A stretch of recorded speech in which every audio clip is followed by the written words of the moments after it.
حکمران حکومت جس کا واحد مقصد الیکشن کرانا ہے، وہ الیکشن سے ریلیٹڈ تمام ایکٹیویٹی کے اوپر کریک ڈاؤن کر رہی ہے۔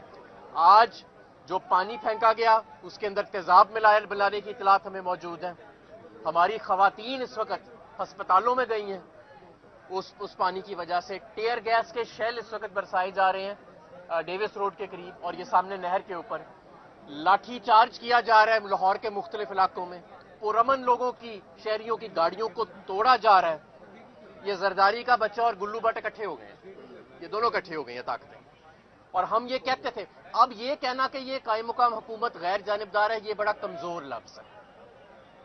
یہ تو مارشاء اللہ دور سے بھی آگے چلا گیا محسن نقوی، اور کس کے کہنے پہ یہ گیا ہے آگے، یہ ہمیں بتایا جائے۔ یہ توہین عدالت ہوئی ہے، پاکستان کی جمہوریت کو معطل کرنے کے لیے ایک سازش کی گئی ہے۔ میں دوبارہ اپنے کارکنان کو کہتا ہوں کہ آپ نے مشتعل نہیں ہونا، آپ نے قانون اور آئین کے دائرے سے باہر نہیں جانا، آپ نے کلیشز کو اوائڈ کرنا ہے۔